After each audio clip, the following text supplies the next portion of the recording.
आपका mentor AK Singh और आज फिर हम अपने लॉ बिगनर चैनल में आज हम फिर से कहीं ना कहीं ज्यूरिस्प्रूडेंस 2 को जो टॉपिक हैं, जो इम्पोर्टेंट टॉपिक हैं, जो आपके एग्ज़ाम में आने के संभावना सबसे ज़्यादा बनती है, उन्हें देखेंगे। और आपको एक लॉन्ग क्वेश्चन कल बता दिया गया था, तो उसे ज़रूर याद कर लेना। उससे यानी कि एक तरह से हर बार आपके एग्ज़ाम में वो क्वेश्चन ज़रूर आता है। और जितने भी स्टूडेंट्स हैं वो अपने कहीं ना कहीं जो प्रीवियस ईयर है वो आपको कहीं ना कहीं साइट पर देखने के लिए मिलेंगे, तो साइट को विज़िट करिए और वहाँ पर जाकर उन सब चीज़ों को देखिए और टेलीग्राम ग्रुप को ज्वाइन कर दीजिए। सबसे पहले क्या करना है, वीडियो को लाइक करना है, चैनल को सब्सक्राइब करना है, वीडियो को ज़्यादा से शेयर करना है।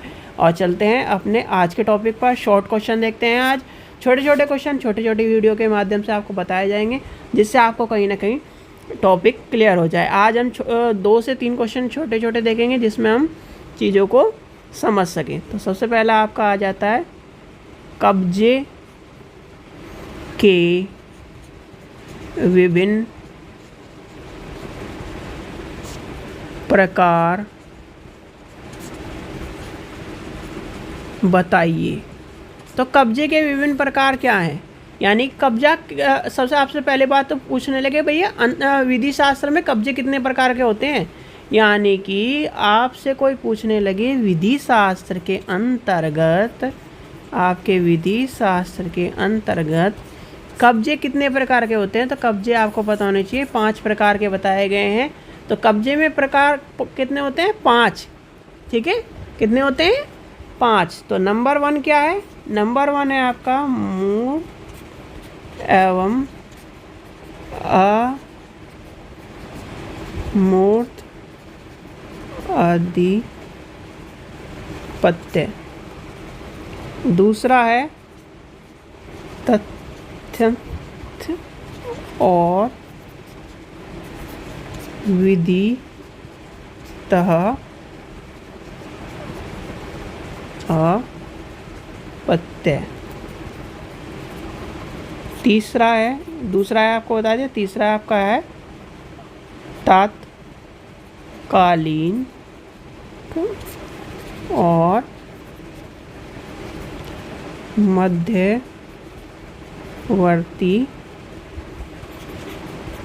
आधिपत्य। चौथा है संवर्ती आधिपत्य। ठीक है, इसमें क्या होता है? इसमें दोहराए यानी आपत्य भी, यानी कि दोहरा आपत्य, यानी कि इसे क्या कहेंगे? इसे दोहरा आधिपत्य भी कहा जाता है, क्योंकि इसमें 2 या 2 से अधिक व्यक्ति एक समय पर एक ही वस्तु पर कब्जा बनाए रखते हैं। याद कर लेना, ये कई बार पूछा गया है। क्या है? दोहरा आधिपत्य है। और इसमें क्या होता है? 2 या 2 से अधिक, यानी 2 पर्सन एंड 2, यानी 2 and 2 मोर पर, यानी कि मोर पर्सन, ठीक है, से अधिक एक ही समय पर, यानी 1 टाइम। और दूसरा क्या है? एक वस्तु के, यानी कि भाई किसी चीज़ पे, ज़मीन पर कब्जा कर लिया और 2 व्यक्ति हैं, यानी कि दोनों व्यक्तियों ने ज़मीन पर कब्जा कर लिया या फिर किसी चीज़ पे कब्जा कर लिया और एक ही समय पर कब्जा करा, तो और वो अपना कब्जा बनाए रखे हैं। तो कहीं ना कहीं इसका क्वेश्चन कई बार पूछा गया है शॉर्ट में, तो इस चीज़ का आपको इसलिए मैंने बता दिया डिटेल में। ये क्वेश्चन ज़्यादातर आपका पूछा जाता है। अमूर्त नहीं पूछे जाते ज़्यादातर, ये कहीं ना कहीं आपसे पूछा जाता है। और दूसरा एक लास्ट बचता है आपका, 5वां बचता है रचनात्मक आधिपत्य। ठीक है, रचनात्मक आधिपत्य। इसमें क्या होता है? जिसमें क्या जैसे स्वामी की संपत्ति पर नौकर का कब्जा होना, तो क्या होता है? स्वामी की, यानी कि मालिक का जो नौकर है वही कब्जा कर ले, तो वो रचनात्मक कब्जा होता है। जबकि वास्तविक कब्जा मालिक का होता है। भाई मैं मालिक हूँ या आप ओनर हो और मैं आपकी जगह पर क्या आके कब्जा कर लूँ, तो कहीं ना कहीं वो एक तरह से, या फिर मतलब आपका कोई नौकर है वो आके कब्जा यानी कि उस जगह पर कब्जा कर ले, तो कहीं ना कहीं वो क्या कहलाएगा, रचनात्मक कब्जा है। क्या कहलाता है, स्वामी यानी कि ओनर की संपत्ति पर। इसे लिख लो, दोनों इसलिए इम्पोर्टेंट बताएं क्योंकि इस पर क्वेश्चन आपसे क्या है बनते हैं और छोटे क्वेश्चनों में आपको देखने के लिए मिलते हैं, संपत्ति पर। और छोटे क्वेश्चन फिर आखिरी में वही नहीं लिखे जाते, लॉन्ग तो बच्चे लिख देते हैं किसी तरह। अगर आपको समझ में आ गए, छोटी टर्म्स समझ में आ गई तो आप आराम से बना सकते हो। हिंदी वालों के लिए आपको बताइए भाई, हिंदी स्टूडेंट्स क्या करते हैं, कहानी भी बना के अगर उसे एक्सप्लेन, एक बार उन्हें समझ में आना चाहिए कि कहीं ना कहीं क्या कह रहा है, इस वर्डिंग का मतलब क्या है, इस क्वेश्चन का मतलब क्या है, फिर वो अपने आप थोड़ा थोड़ा बनाकर भी लिख सकते हैं।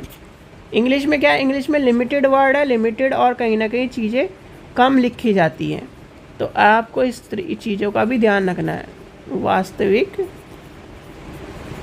कब्जा मालिक का होता है, मालिक का होता है। ठीक है, तो ये क्वेश्चन आपको समझ में आ गया भैया। कब्जे कितने के, 5 प्रकार के। ठीक है, अब कब्जों में विधि शास्त्र के अनुसार कब्जे कितने, 5 प्रकार के, मूर्त, अमूर्त, ठीक है, तथ्य, विधि, आधिपत्य, तात्कालीन, मध्यवर्ती और समवर्ती आधिपत्य, और कहीं ना कहीं आपका रचनात्मक। ठीक है, दोनों आपको बता दिए, समवर्ती और कहीं ना कहीं रचनात्मक। दोनों क्वेश्चन ज़्यादातर कई बार पूछे गए हैं, शॉर्ट में आपसे पूछ लेगा रचनात्मक आधिपत्य क्या है, तो कहीं ना कहीं आपको पता होना चाहिए। समवर्ती क्या है, तो ये आपसे पता होना चाहिए। तो ये दोनों क्वेश्चन आपको कहीं ना कहीं पता होने चाहिए। ठीक है, चलिए, आशा करता हूँ आपको वीडियो पसंद आए। वीडियो पसंद आए तो लाइक करें, चैनल को सब्सक्राइब करें, वीडियो को ज़्यादा शेयर करें। और शॉर्ट क्वेश्चन में आपको एक बहुत ही, यानी कि एक तो कब्जा का पता चला है कि कब्जे के क्वेश्चन अगर आपसे आ जाए या कब्जे के प्रकारों के बारे में आ जाए, और 2 क्वेश्चन और एक्स्ट्रा पता चले, तो इसलिए कहीं ना कहीं शॉर्ट क्वेश्चन को भी ध्यान से देखना है।